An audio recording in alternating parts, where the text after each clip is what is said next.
Welcome back to another episode of Harmonious at Lunch, the show that fuels your business success. I'm Brandon Gano, your host and guide through the world of harmonious business growth. Today, we're unlocking powerful strategies with industry experts to help your business thrive. If you're a business owner, entrepreneur, or executive, you are in the right place. Join me and our incredible guests today on the journey to clarity, growth, and success. It is time to revolutionize your approach to business. Let's dive in with another episode of Harmonious at Lunch. Welcome back into some more bite-sized business advice. And today we have an episode with my new best friend. I can already tell I'm so excited to meet this person and for you to meet her as a guest of the show. But we're talking about innovative and ethical leadership. It sounds really important, and it kind of sounds like not a whole lot of people are doing it just from the title. So we're going to unpack that. But Shana Francesca, welcome to the show, and thank you for being here. Thanks for having me, Brandon. I appreciate it. So let's just skip to the end before we get to the beginning. Okay. I was just asking where should we send people at the end of this episode? Because I know they're going to love you.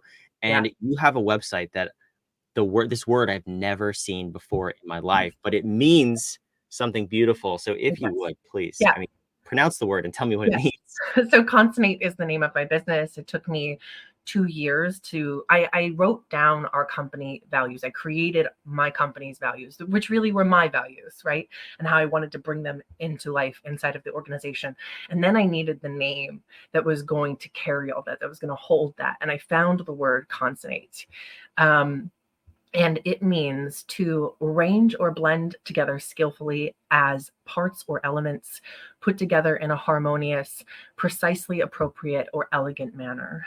And that's exactly what the goal of my work is to do, is for us to understand what is precisely appropriate for us as individuals, as organizations, and to be able to empower our culture around that and be able to understand that we need a diverse array of individuals inside of our organization, operating as a bubble of life, as an ecosystem, to enable and empower that and bring that into fruition in the world in a harmonious manner.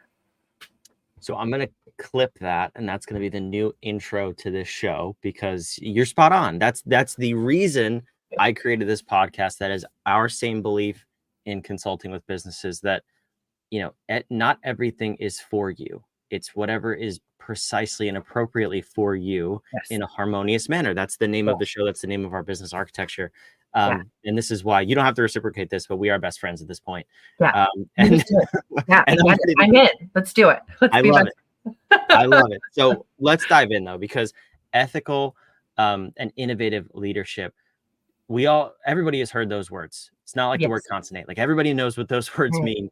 However, everybody's definition of those words is different. Yeah. What do they mean for you? I mean, how do you define this? Yeah. And that's the thing that I learned. So I shared with you before we started that I was born into an abusive household and raised inside of an evangelical Christian cult. And don't worry, this is going to be important to this conversation.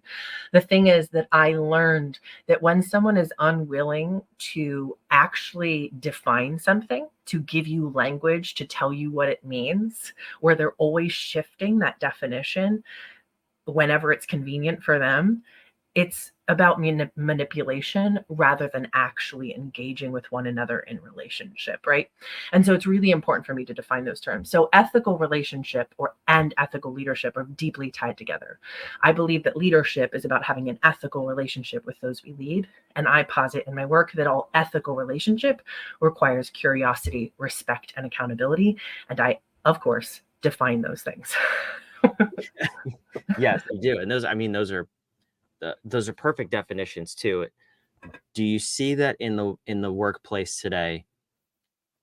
How would you rank us? Is this lacking? Is it abundant? I mean, where are we with this? Pervasively, I do not see ethical relationships showing up in the workplace. And that's not condemnation. It's more an acknowledgement that most of us were never sat down and said and told, like, this is what relationship is, and this is what it requires. It was modeled for us, but in fact, what was modeled for us was more close to proximity rather than relationship, right?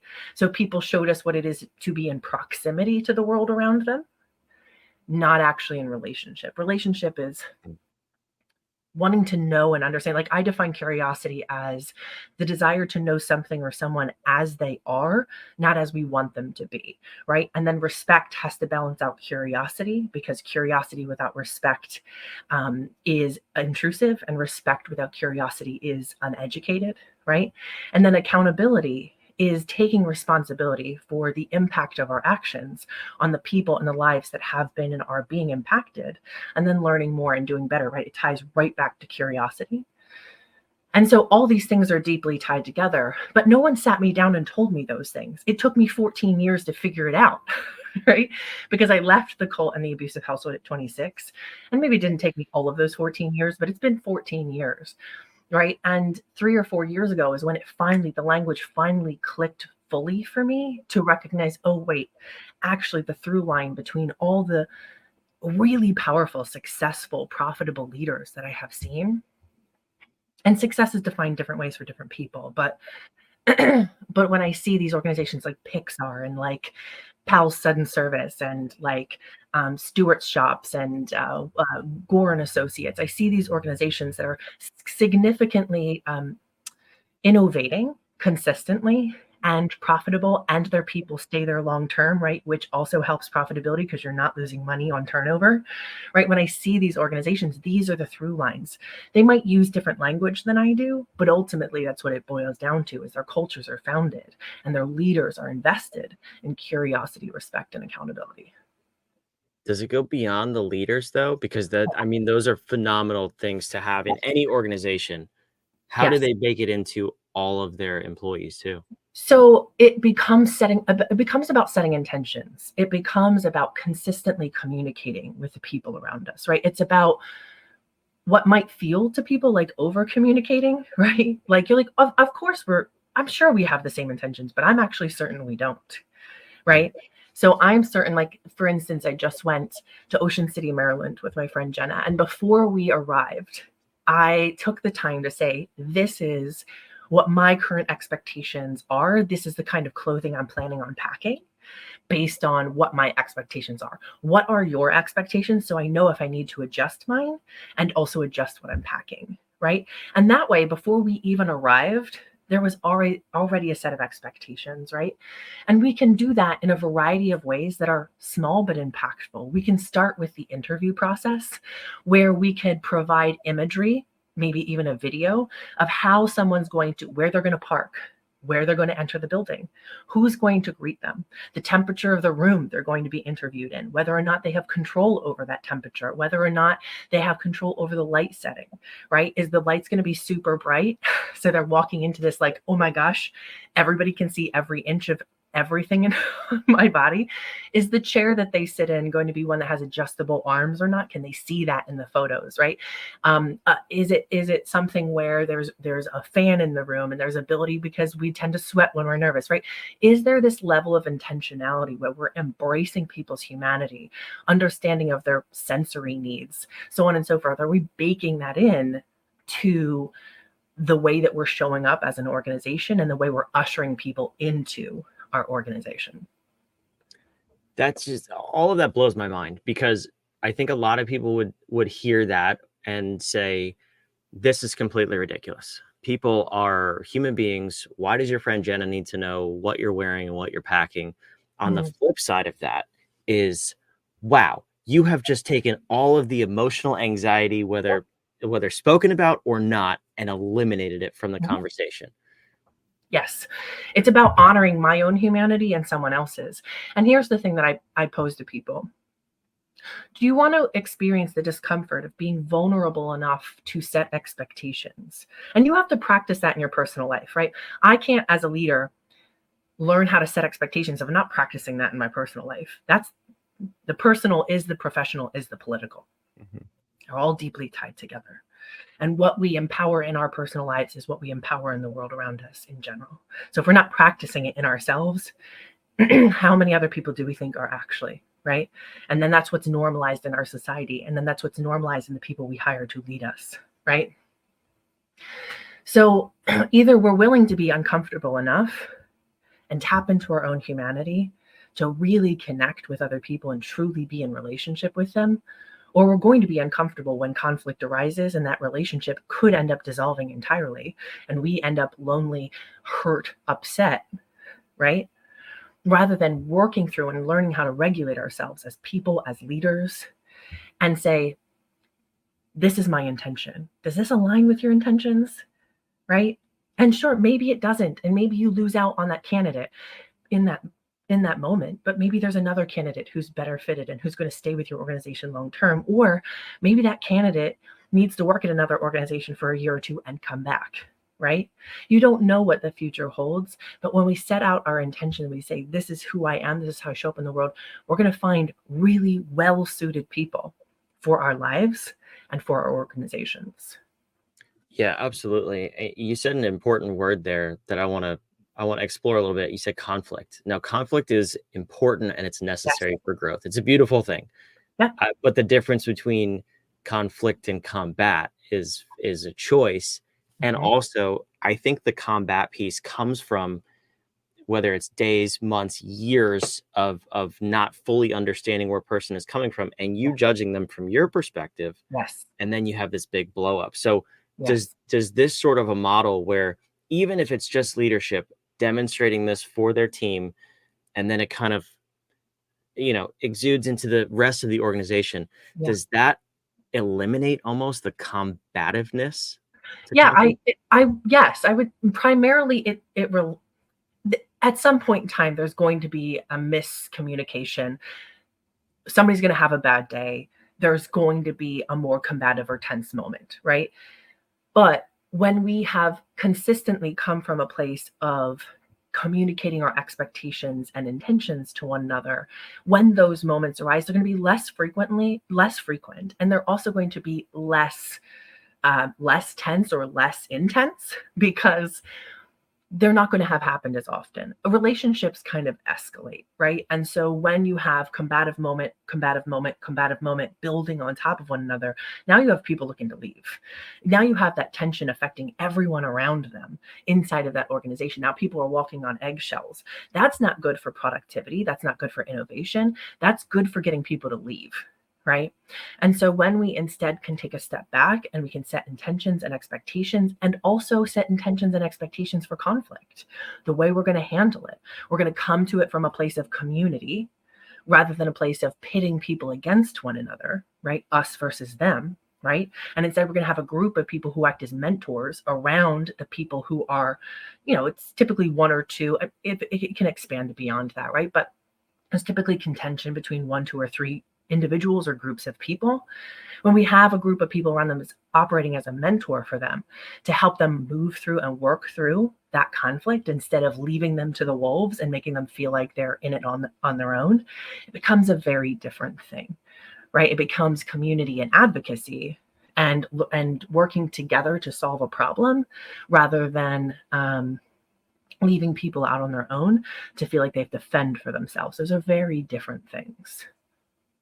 Yeah, absolutely. The guidance through it is so important. Yeah. I'm curious for your background too. I mean, it's been 14 years, but I think a lot of people have an unhealthy past, trauma, whatever we want to call it, that's not fully resolved or it still presents itself. So Sure. for you, manipulation was the theme, right? For 26 years. Yeah. And if Yeah. someone like that is to walk into an environment like this, where you're saying, you're painting the picture of what even the interview process would look like, Mhm. is that perceived the wrong way from somebody It could potentially? be. It could be.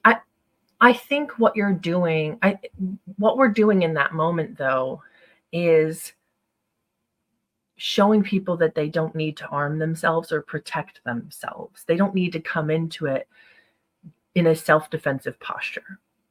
Mhm. Instead, they can come to the table as themselves, and we're coming to the table as ourselves, and we are seeking to not have power over you, but to empower you. And that's a very different posture, right? Now that person isn't protective and they're much less likely to be triggered because they're cared for genuinely. And when there's miscommunication or when boundaries are violated, now they know they're safe to come to you and say, hey, this was the intention that was set. but I don't think that's what was actually fulfilled. This is the harm that I experienced instead.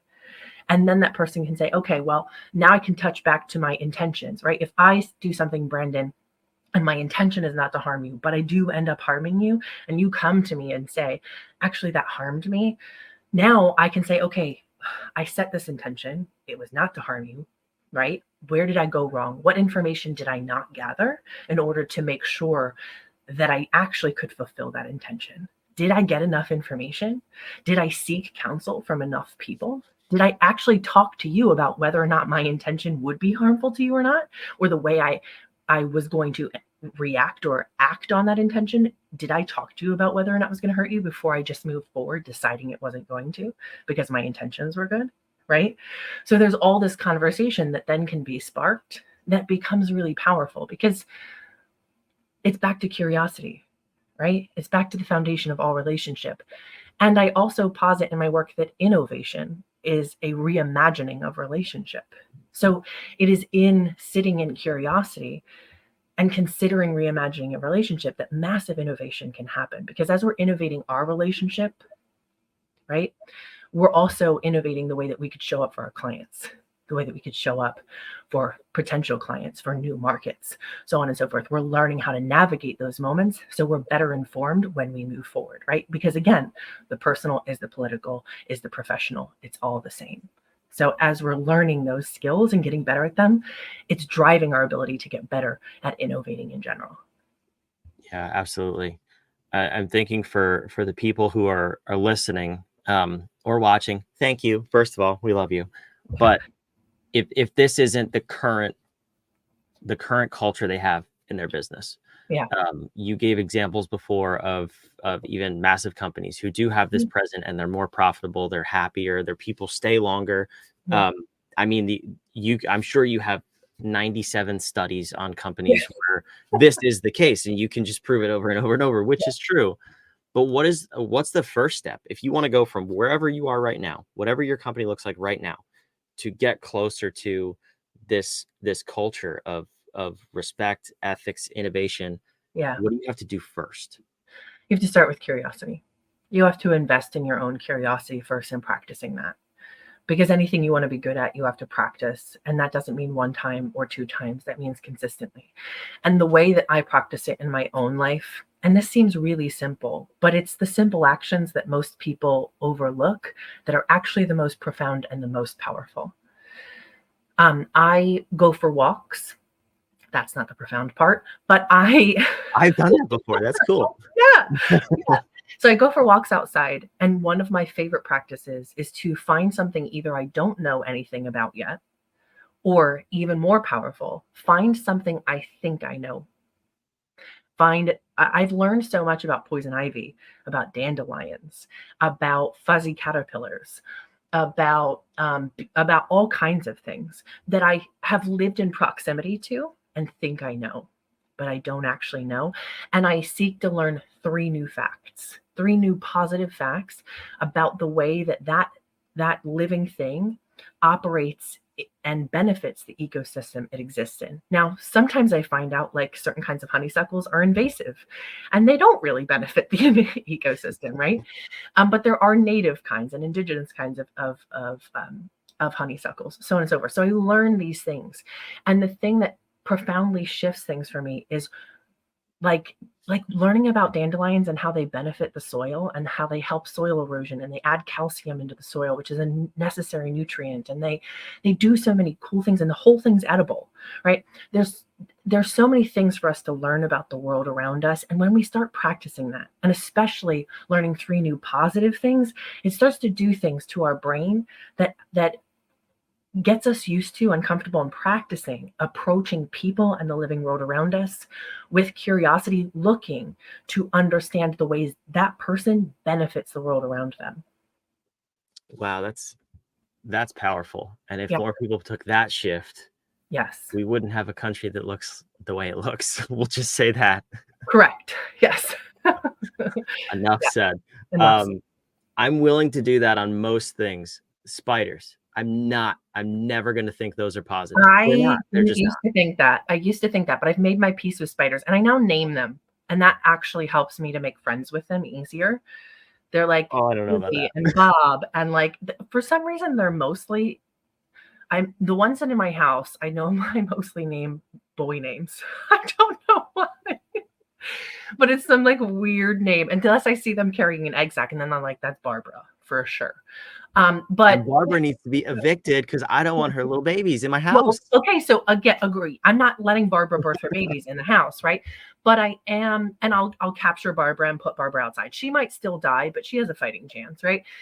Um, the thing is that it has helped me to understand the benefit of spiders and to feel connected to them by giving them a name and being like, okay, Fred, as long as you stay in the corner and you aren't above my bed, we're cool. You know what I mean? We're cool. Stay in the corner over there and we're cool. You eat the bugs, great. That's your job. My job is to keep you away from my bed.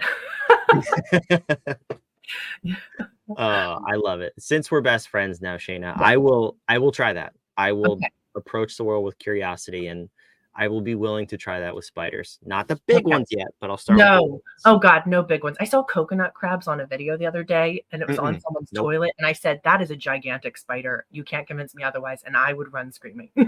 We do have, for some reason, a large audience in Australia and New Zealand. Y'all are crazy with the bugs that you. I know I'm the not there hunter yet. spiders. I mean, they're like hunter spiders are so sweet. And I'm like, are they? Okay, but I'm not putting it in my hand. Nope, not for me. Anyway, I'm now significantly uncomfortable on this episode, but Yeah. I'm going to get through it because I'm going to be curious. Yeah. And you have opened my eyes to a whole new way to approach life, leadership, business, all of these things. Appreciate Shana, this is fantastic. Thank you. Yeah. Thanks for having me. Appreciate it. But that was the first step, curiosity. The second step is, I vote.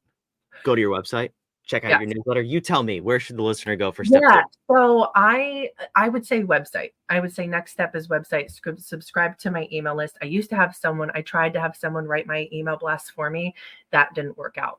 I write every single one of them myself. I love to share great information and stories with people. So that's a great place to go and find out where I'm speaking, what I'm doing, learn about more of my consulting and what upcoming workshops I have going on. So that's a great place to go. I agree. I love it. Fantastic. Okay, I can't end the episode without asking the most important question. And we believe here at What If that powerful questions get powerful answers. So I want to know from you to the listener, on this path of everything we're talking about, curiosity, innovation, ethical leadership, what is a powerful question that a business leader needs to ask themselves in order to move their career, their business, and their culture forward? Do I want to be right or do I want to be successful? Ouch. Okay, that is indeed a powerful question. I like that one. Shana, thank you for being here. No For problem. those of Thanks you for having me. watching and listening, except for the spider part, I hope you enjoyed the whole episode, and I hope you're not as uncomfortable as me. Shana's a rock star. Go to her website, go check it out, and subscribe. We want to see you back on tomorrow's episode of Harmonious at Lunch. We'll see you there.